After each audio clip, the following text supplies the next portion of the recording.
سیاحت کی بات ہو رہی ہے، ماحولیات کی بات ہو رہی ہے، تو ماحولیات کا اثر جھیل کے اندر بھی دیکھنے کو ملا ہے۔ اس جھیل کے اندر دیکھنے کو ملا ہے جہاں پر G20 کا اجلاس گزشتہ دنوں اختتام پذیر ہوا اور انتہائی سخت بندوبست کے بیچ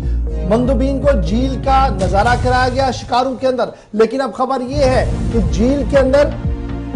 پائے جانے والی مچھلیاں مر رہی ہیں اور تصویریں کل سے سوشل میڈیا پر زبردست وائرل ہے۔ ماہرین کا ماننا ہے کہ روٹین کا میٹر ہے، لیکن اسی ڈپارٹمنٹ آف فشریز کے سابق افسروں کا ماننا ہے کہ حکومتی سطح پر اور انتظامی سطح پر لیکلیل اور غفلت کی وجہ سے جھیل کی اندر کی کہانیاں یہ ہے کہ اس طریقے سے اب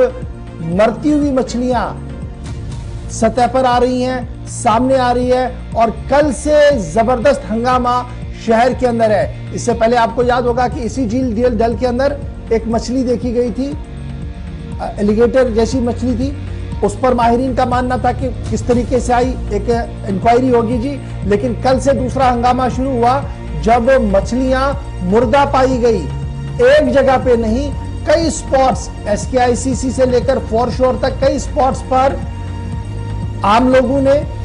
کشتی بانوں نے اور پھر ماہرین نے از خود آ کر یہ دیکھا کہ جی ہاں اس طریقے کا معاملہ ہوا ہے۔ کچھ لوگوں کا ماننا ہے کہ پانی کے اندر غلاظت، گندگی بھی ایک وجہ ہے، کچھ لوگوں کا یہ ماننا ہے کہ جناب کچھ اور بھی وجوہات ہیں جس کی تہ تک جانا بہت زیادہ ضروری ہے۔ لیکن پینک اس وقت جھیل ڈل کے اندر ہے جہاں پر انوائرمنٹلسٹ، ایکولوجسٹ کا یہ ماننا ہے کہ یہ روٹین کا میٹر نہیں ہے، پوائنٹ ٹو انویسٹیگیٹ ہے، آخر ایسا کیوں ہو رہا ہے اور یہ نئے جانوروں کی جھیل کے اندر جو آمد ہے کیا اس سے کوئی اور چیز پیدا تو نہیں ہو رہی ہے۔ ڈپارٹمنٹ آف فشریز کا ماننا ہے کہ یہ روٹین میٹر ہے،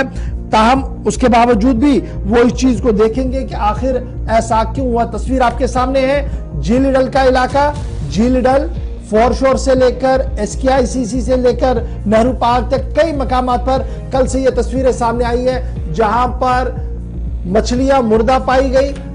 محکمے کا ماننا ہے کہ روٹین میٹر ہے، اس طریقے کا ہمیشہ ہوتا ہے، لیکن ماہرین کا ماننا ہے کہ تحقیقات بہت زیادہ ضروری ہے۔ اس طریقے کا ماحول اس سے پہلے کبھی نہیں دیکھا گیا اور اس کو کھانا پوری کر کے ختم نہیں کیا جا سکتا، کیونکہ جھیل ہماری شان ہے اور اس کے اندر جو تبدیلیاں ہو رہی ہیں، جو وقوع پذیر معاملات ہو رہے ہیں، اس پر گہری ریسرچ کی ضرورت ہے۔ کہیں ایسا نہ ہو کہ کل یہ ہمارے پاس بالکل نہ رہے اور یہ زہر آلودہ بن کے